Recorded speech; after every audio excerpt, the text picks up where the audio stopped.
So a lot of your disappointments are going to come from your expectations.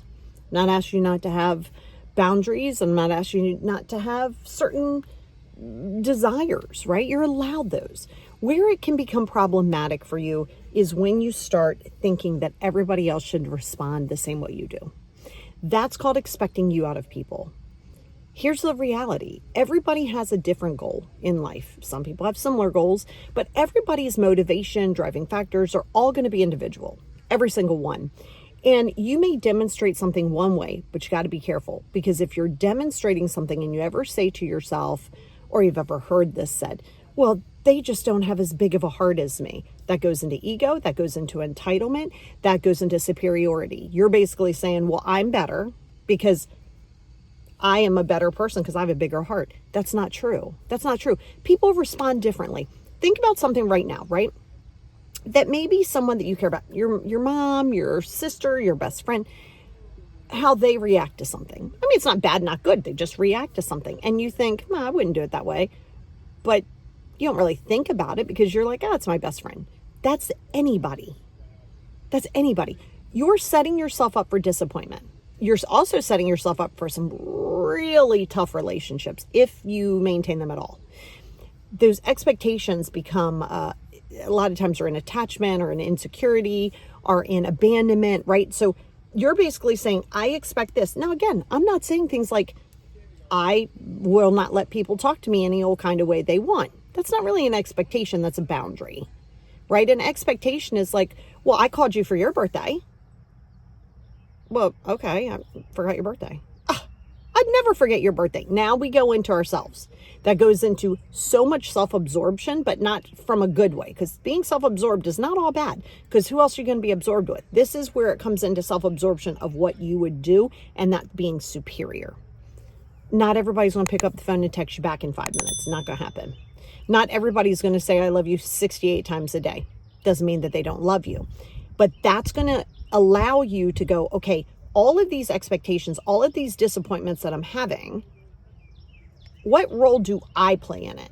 Because you can only be disappointed on the expectation that you have on something. You see that I see this all the time with my clients in session, and they're all over the world, and it's pretty standard, right? I was let down because I had this expectation that this person was going to do this, or that this person was going to love me forever. That's not, you got to also be careful of thinking that when you're in a relationship that it's guaranteed or that you need to know if it's going to last forever. Right now, take it for what it is. Stay connected now. If it happens, it happens, and great. And if it doesn't, well, then you roll with it. But the next time that you find yourself getting frustrated with somebody close to you, I mean, we're in a world now where you can't really necessarily pick who you're working with. So sometimes you're going to always be challenged. But even that, I would do my job this way. Okay, well, they're not. They do it differently. That's the thing. You get so caught up in it. So ask yourself the next time that you start to feel some kind of way, start to feel upset, start to feel anger, which, side note, anger is not a true emotion. It's an umbrella describer for fear, frustration, and hurt. So if you're ever angry, you're either in fear, you're frustrated, or you're hurt. You can be all of the same thing. So the very next time that happens, say, what is it? Is it my intentions? Is it that I would do something differently? Is it because I expected this person to rise to occasion because how I would react to it? If you're basing your life in other people to react and respond and do the things you do, it's going to be very problematic in relationships for you. Standards. I love that you have standards. Like, you're not going to talk to me any old kind of way. That's fine. And if they try, they're not going to be in your space. I respect, my boundaries, my time, right? I'm not going to go out and waste my time. This is how my intentions are. You're not, and that's the difference between an ultimatum and a boundary. Ultimatum says, you have to do this. You have to do that. No. A boundary is like, this is what I allow around me. You can get on board with it, or you can get on board with it. And if it doesn't happen, it doesn't happen. But an ultimatum says, if you do that, you better do this. If you're targeting one person, you're doing it out of emotions. You do not ever set boundaries out of emotions. And so when you go, okay, well, that's why when you evaluate your boundaries, you go, okay, what is it that I will allow myself to do? What is important to me? For me, I need my morning routine. And of course, things happen, emergencies, da da da da. If it doesn't happen that way, don't call me, don't text me. I mean, you can text me, I'm not going to respond right away. And don't expect anything back until I'm finished. Boundary. That's for you, that's for my husband, that's for my son, that's my boundary. So it helps you understand it. That doesn't mean that you're expecting that person to do it because that's how you would do it. So then we go into the next thing. Okay, so you do pick up the phone and you call somebody, or you find something out and you're like, oh my God, I was thinking of this person. I was doing that. Okay. Number one, if you're going to get someone a gift or a little memento, or you're going to do something, a favor or whatever, never do it with the intention that they have to do it back, or that you somehow or another, it's like some kind of a weird, like, I did it, it's your turn. And maybe you do wish everybody a happy birthday. Maybe you, I mean, not many people do this anymore, but Christmas cards used to be a big thing. Like, you go out, I mean, I did them too. Photo cards, you do all that stuff. I stopped sending cards. Like, we're in a digital age, Merry Christmas, Happy New Year, Happy Holidays, Happy Kwanzaa, we're good. But I stopped, and a lot of people were still sending cards. If people were like, oh, I don't get a Christmas card from her, then you don't have to send it. Or you can just send it because you choose to. So those are the things. So you have to ask yourself, what am I projecting?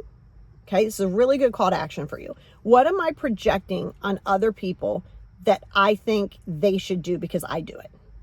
They should do this because I do it. And if you're expecting that on a high level, it's a great place. Take that.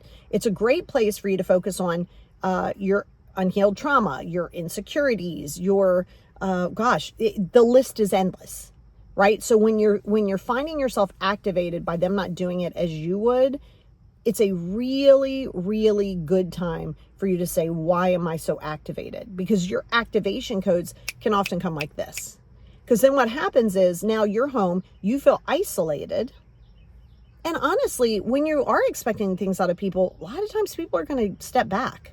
Because you're going to be like, I expect you to show up at the movies 10 minutes earlier. I expect you to do this. This has to happen. That has to happen. Why didn't you do this? Why? That's exhausting. And people are going to not, and you know how this has been, because on the other side, you don't want to hang out with people like that. Yeah, I expect you did that. Oh my God, I just want to go out and have a good time. Like, leave me alone. And it's important that you get that. So the boundary, like I was saying, is what are you, and you might not know this, which is why you have the expectations. Makes sense. So what the boundary does is it says, what kind of energy do I want around me? What am I going to allow? Not what am I going to allow for mom, not what am I going to allow for the best friend. No. It is, what are you going to allow? It's not about anybody else. What will you and will you not buy into? Will you not do? And what is a deal breaker for you? What is a deal breaker for you? Then that's how it is. You don't get to be selective and be like, well, I don't want it to be towards that person. Then you're not ready to set those boundaries. And then you're falling into the expectation of, well, I mean, if they would just do this. Now you're falling in the idea of hope. Stop falling in love with hope. Stop falling. I mean, it's great to have hope in this world, for sure. But stop hoping that somebody else is going to do it your way. Always have hope, right? But never hope for yourself. Hope that hope and desire, right? You want that. Not hope that that person finally gets it through their head. Not you hope that if you stay around or you make changes or they go to therapy or they do this, that things are going to change. That's an expectation. I see it all the time in my practice. I do individuals, I have couples, and a lot of times I'm doing individuals and they're like, okay, maybe I'll bring my partner in. I'm always going to say, is that person willing to be here? Not, are they doing it because it's a favor to you? If anybody's going to therapy for you or rehab for you or anything else for you, it is not going to be sustainable and it's not going to provide you the outcome of what you seek. It's not. Because if you're trying to force someone to do it, they're not ready. And they're only going to do it and then they're going to carry resentment. Because then they go, well, I went to therapy for you or I went to rehab for you. Now they're wanting something from you. And then you're saying, but I was trying to help you. And now this is happening and it's problematic. Prevent all of that. I understand you want what's best for people. I understand. I have an adult son. I have I have an adult daughter. And so, yes, but you gotta be careful of like somebody owing you something or I did this, so you do this. Be careful of that. And just because you would do it and they're not, doesn't mean that they're less of a person, doesn't mean that they're less in love, but you do get to decide, again, boundaries. What is it that I need? What is it that I desire? Just be careful it's not out of attachment, because then you're always going to be in need of something.